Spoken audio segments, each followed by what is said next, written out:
serviço.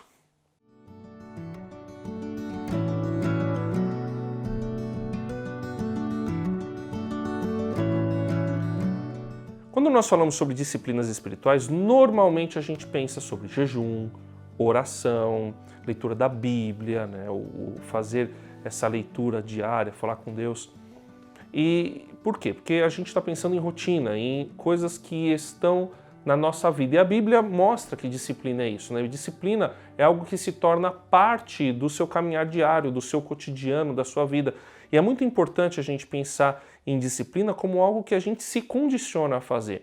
Não é só, não é algo assim, eu tenho desejo de fazer, então vou fazer todo dia. Não, nem sempre você tem desejo de fazer aquilo que você se condiciona a fazer. Você tem vontade, e a vontade deve dominar sobre o desejo. Então, você tem vontade de ter contato diário com Deus, de ter contato diário com a palavra de Deus. Então, você se condiciona a isso e você faz com que a sua vontade prevaleça sobre o desejo, inclusive sobre o desejo muitas vezes de pecar, de cometer algum pecado, alguma transgressão contra Deus, e aí você se disciplina, você coloca essa condição à sua própria mente, ao seu próprio corpo. E aí a gente pensa nas disciplinas normalmente como essa devoção a Deus, essa maneira de adorar a Deus. Só que a Bíblia, ela fala da adoração, ela fala da devoção também como obediência à palavra de Deus, de obediência que se manifesta no serviço.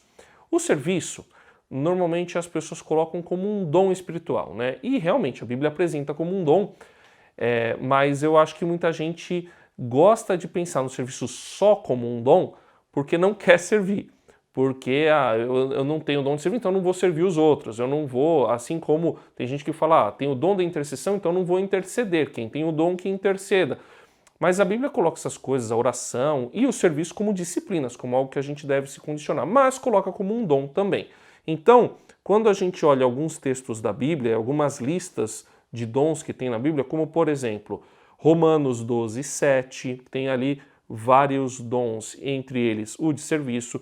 1 Coríntios 12, 28 também, outra lista famosa, que tem vários dons, e tem o dom de serviço, que ali, em algumas traduções em português, está como prestar ajuda, mas que na palavrinha em grego original pode ser entendido como serviço, e 1 Pedro 4,11. E 1 Pedro 4,11 é muito interessante, porque aparecem dois dons ali, né? Duas dádivas, duas coisas que Deus dá para que os cristãos exerçam no mundo.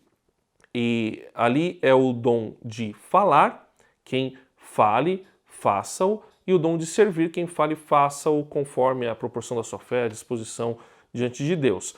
E aí parece que as coisas estão meio que em contraste, né? Porque o dom de serviço parece ser, pelo que a gente entende, a disposição natural e sobrenatural para atos que beneficiam outras pessoas. A disposição natural e sobrenatural para atos que beneficiam outras pessoas. Aquela pessoa que é a primeira coisa que ela faz quando ela chega em algum lugar é essa atividade braçal de um serviço. Aquela pessoa que vive procurando alguém para dar carona. Então essa pessoa tem o dom de servir os outros, o dom do serviço. Aquela pessoa que é tímida, mas que é a primeira a entrar na cozinha, é a primeira a lavar a louça, é a primeira a arrumar a casa ou a igreja, no caso de quem frequenta uma igreja. Então, a ideia aqui parece um pouco desse contraste, é contrastar talvez aí o extrovertido com o introvertido. Aquele que fala, que profetiza, que ensina, em relação àquele que ao mesmo tempo em que uns estão se preparando para o estudo, para o ensino, e que estão profetizando, outros estão cuidando de outras pessoas, exercendo atividades que beneficiarão o grupo. Quando a gente olha para a organização da igreja lá no livro de Atos, o estabelecimento dos diáconos, você tinha os apóstolos que decidiram dedicar-se à oração e ao ensino da palavra, e aí foram escolhidas pessoas que iam distribuir todos os mantimentos para as viúvas, iam servir as mesas para as pessoas que estavam mais necessitadas. Agora, ainda falando em 1 Pedro 4, acho muito interessante quando a gente olha antes do versículo 11 para o versículo 10, em que ele fala que todos devem servir. todos devem estar à disposição para o serviço. Versículo 10 diz: cada um exerça o dom que recebeu para servir os outros, administrando fielmente a graça de Deus em suas múltiplas formas. Eu acho interessante isso porque servir é um dom ao mesmo tempo em que todos os dons fazem parte do serviço cristão. Todas as pessoas devem servir com os seus dons. Por isso que a gente entende que o dom é uma disciplina. Ou seja, como eu falei no começo, a gente tem que se condicionar a fazer. A gente deve se obrigar, de certa forma, a fazer. A gente deve colocar na mente e no coração que é algo que deve fazer parte da nossa rotina e a vontade de servir deve estar acima de qualquer desejo. Então, eu sei que com a nossa força isso é impossível de fazer. É por isso que a gente depende do Espírito Santo de Deus e aí vem o fruto do Espírito que faz com que nós sirvamos. Se você olhar os frutos do Espírito, está lá em Gálatas 5, lá tem muito serviço. Lá tem muito serviço. Você tem que ser benigno, você tem que ser longânimo, autocontrole. Então, coisas que vão remeter depois ao serviço e por isso que a Bíblia dá a ordem para que nós sirvamos. Agora, aonde é que a gente entende que isso é algo que a gente precisa se condicionar? Isso é algo que a gente precisa se obrigar e pedir a ajuda de Deus para fazer. Marcos 10, de 35 a 45, tem uma história muito interessante. Os discípulos, 2 discípulos, no caso Tiago e João, filhos de Zebedeu, aproximaram-se de Jesus. Tem outra passagem que fala que a mãe deles também foi quem intercedeu. E aí pediram para que eles, quando Jesus estabelecesse o reino, e se sentasse um à direita e outro à esquerda. E aí Jesus vai explicar para eles, olha, para fazer isso vocês vão ter que beber do cálice que eu vou beber. Eles falaram que estavam dispostos. Ele falou, vocês vão beber, mas ainda não é hora disso. E aí os outros discípulos ficaram com raiva. Poxa, como é que a gente está aqui junto todo dia, vivendo, né, nessa rotina aqui, e esses dois pedem para ser os caras mais importantes, então à direita e outro à esquerda de Jesus quando o reino dele for estabelecido? E a gente, né? E aí Jesus vira para todos os discípulos, vendo que todo mundo tinha ficado indignado, e falou assim, a partir do versículo 42, vocês sabem que aqueles que são considerados governantes das nações as dominam, e as pessoas importantes exercem poder sobre elas. É interessante, Jesus fala da dinâmica de poder. Como é que funciona a briga pelo poder? Um está tentando mandar mais que o outro. Everybody wants to rule the world, né? Todo mundo está tentando controlar, ditar as regras do mundo. E essa é a dinâmica do poder que a gente vê na sociedade. Pessoas que querem governar, pessoas que querem ser chefes, gestores, líderes, mas nesse sentido de mandar, de exercer autoridade sobre outras pessoas. Até mesmo quem é criminoso, na verdade, está buscando o lado do crime para exercer poder por uma outra via ilegal. Então, há uma disputa de poder na sociedade. E o que Jesus fala? Não será assim entre vocês. Ao contrário, quem quiser tornar-se importante entre vocês deverá ser servo, escravo. E quem quiser ser o primeiro deverá ser escravo de todos, pois nem mesmo o Filho do Homem veio para ser servido, mas para servir e dar a sua vida em resgate por muitos. Olha que coisa interessante, Jesus coloca a dinâmica do reino de que ele está implantando com uma dinâmica diferente das relações de poder da sociedade. Então, a dinâmica de poder, de autoridade do reino é a dinâmica do serviço. Se você quer ser grande no reino de Deus, se você quer ter autoridade no reino de Deus, você deve ser o mais baixo de todos. Você deve ser o escravo de todos. Você deve ser o servo de todos. Você deve estar disposto a servir. Por quê? Porque Jesus foi o primeiro a fazer isso. Jesus não veio para ser servido. Ele não veio para exercer o poder como o César da sua época exercia, como um rei medieval exercia, como um grande burguês moderno, como qualquer pessoa contemporânea, um artista quer ser servido ou qualquer pessoa gostaria de ser servido. Jesus não veio para isso. Jesus veio para servir, para entregar-se, para em todos os seus atos favorecer os outros, em obediência a Deus. Isso eu acho algo muito interessante, me leva à definição do que é o serviço como disciplina.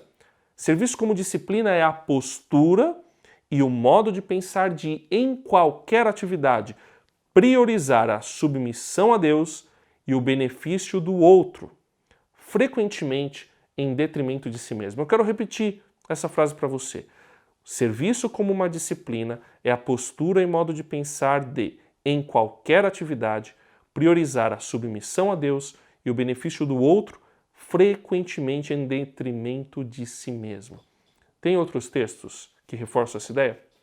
Tem vários, mas quero citar neste momento 2. Filipenses 4:1 vai dizer sobre a dinâmica do relacionamento a partir do versículo 1, né? E depois, na sequência, vai falar da dinâmica do relacionamento entre outras pessoas. Vocês devem ser humildes, vocês devem estar dispostos a servir. E aí ele vai falar no versículo 5, seja a atitude de vocês a mesma de Cristo Jesus, que não considerou que o ser igual a Deus era algo a que devia pegar-se. Ao contrário, ele se fez como um servo, como um escravo. Então, e em obediência a Deus. Por isso que a gente vê que essa dinâmica do serviço tem como exemplo maior o próprio Senhor Jesus. E é olhando para o exemplo de serviço do Senhor Jesus que deixou a sua glória, esvaziou-se de si mesmo e tornou-se servo, é que a gente deve também esvaziar-se dos nossos desejos, esvaziar-se da nossa sede de poder para servir uns aos outros. Outro texto que é muito importante, Efésios 5:21, que diz: sujeitem-se uns aos outros por amor a Cristo, sejam submissos uns aos outros. É muito interessante porque logo na sequência ele vai dizer que a mulher deve ser submissa ao seu marido e o marido deve amar a sua mulher, assim como Cristo amou a igreja e entregou-se por ela. É serviço. A cabeça, o pensamento, a postura, independente da posição, inclusive na família, da posição na igreja, da posição na empresa, da posição na sociedade, deve ser uma postura de servo, deve ser uma postura de alguém que prioriza o benefício do outro, que prioriza a submissão a Deus e a submissão ao outro. Eu quero dar 3 exemplos práticos e para a gente olhar aqui e a gente vai contrastar o desejo da autoridade de acordo com a sociedade e o ensino de Jesus a respeito do serviço. Primeiro exemplo é do controlador de acesso de um prédio comercial. Controlador de acesso, que a gente poderia chamar comumente como o porteiro, né? Aquele que controla o acesso das pessoas. Uma função muito importante, porque não dá para entrar uma pessoa sem uma identificação, sem a gente saber, de repente, até qual a intenção, o que a pessoa vai fazer num prédio comercial, que tem diversas atividades, que lida com dinheiro, que lida com informações muitas vezes confidenciais. Então, é uma função muito importante. O controlador de acesso, ele está servindo, está fazendo esse serviço de poder identificar as pessoas e identificar qual é a intenção delas, ou pelo menos onde elas vão, dentro de um prédio comercial. Mas dá para ser um controlador de acesso, que muitas pessoas podem pensar que é uma das posições mais baixas, e ser arrogante? Dá. Se você já foi em algum lugar e que percebeu que o controlador de acesso começou a colocar uma série de imposições, uma série de restrições, às vezes algumas que não faziam nem muito sentido, e para que alguém entrasse no lugar. Então, dá para você exercer essa autoridade de uma maneira arrogante, de uma maneira a demonstrar poder, a demonstrar quem manda, sendo que a função principal, que é importante, era identificar a pessoa e identificar a sua atividade. Normalmente, a postura do controlador de acesso é uma postura reativa, né? Alguém que chega e já acaba sendo grosso, e a reação desse controlador de acesso é uma reação nesse sentido de demonstrar sua autoridade. Agora, mesmo assim, se você tem um pensamento de serviço como controlador de acesso ou como qualquer posição que seja, você vai priorizar a sua função e vai deixar a grosseria daquela pessoa grosseira com ela mesma. Ela que lide com as suas frustrações e os seus problemas. Você está lá fazendo a sua função. Outra Outro exemplo é de um grupo musical. Num grupo musical, um conjunto, né, como se dizia, eu gosto dessa palavra conjunto, porque mostra que a coisa tem que funcionar junta. Então, a gente tem uma banda, por exemplo, né, eu vou pensar numa banda marcial bonita, né, com instrumentos de metais. O grupo de trompetes tem a sua função, normalmente dita a melodia, só que dependem da tuba ou dos instrumentos mais graves que vão ditar uma outra parte. Eles vão fazer um acompanhamento muito importante, assim como a percussão, a caixa e outros instrumentos. Vai ter um momento em que um instrumento vai aparecer mais que o outro, porque ele provavelmente está solando. E se o instrumento mais grave se sobrepor aos demais, vai ficar esquisito. Então, a coisa precisa funcionar em harmonia. E os instrumentistas não podem querer se sobrepor em relação aos outros, porque eles fazem parte de um conjunto.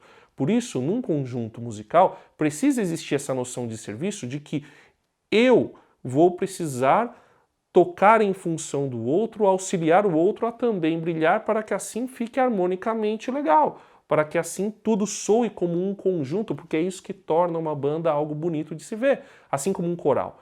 Eu lembro que a regente falava pra gente, ó, vocês vão cantar de tal forma que vocês consigam escutar a voz que está do lado de vocês. Interessante, né? Eu quero cantar bonito, eu quero soar mais, mas para a coisa funcionar, eu preciso cantar no mesmo volume que a pessoa que está do meu lado. Então eu preciso cantar e ouvi-la também. Para mim, que tem uma potência vocal grande, é meio difícil fazer isso. Outro exemplo, e quero encerrar com ele, é do dono de uma loja de calçados, que pode se aplicar a qualquer pessoa com cargo de liderança, dono de um comércio, dono de um negócio. Imagina um dono de loja de calçados que está apenas exercendo seu poder. O que ele vai fazer? Ele vai maltratar os funcionários, ele vai pagar mal, ele vai tratar mal às vezes os clientes, fazer a coisa por obrigação, querer exercer o poder e a autoridade dele a qualquer custo.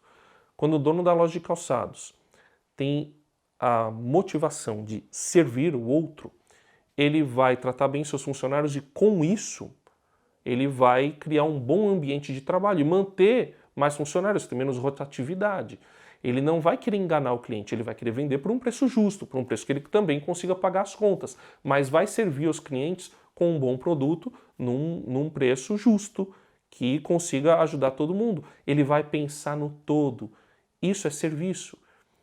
O serviço, ele não é, digamos assim, uma humilhação da pessoa, mas é um pensamento que está em função do outro, que está, de certa forma, em submissão, que está pensando no outro e às vezes vai ser em detrimento de si próprio. Eu acho muito bonito quando eu ouço de alguns gestores ou líderes que acabaram para manter o negócio durante um tempo, e aí eles viam perspectiva de melhora no futuro, mas estavam passando por uma crise, corta do seu salário para manter o salário dos outros, pelo menos durante um tempo, para conseguir sustentar o negócio, e aí quando consegue retomar, consegue voltar com seus investimentos. Isso é uma atitude de serviço. Isso é um gestor que tem atitude de serviço. A atitude de serviço, no fim das contas, essa disciplina é a concretização do amor. Em Mateus 22, de 36 a 40, Jesus responde um mestre da lei a respeito de quais são o maior mandamento da lei. E Jesus fala, o primeiro maior mandamento da lei é amar a Deus de todo o seu coração, de toda a sua alma e de todo o seu entendimento. E o segundo, semelhante a esse, é amar ao seu próximo como a si mesmo. O amor, ele envolve mente, ele envolve coração, ele envolve muitas coisas e ele envolve a atitude de serviço, que é a concretização desse amor, muitas vezes passando por cima do sentimento, que prioriza o outro, que quer beneficiar o outro, que está pensando no todo, em submissão acima de tudo a Deus.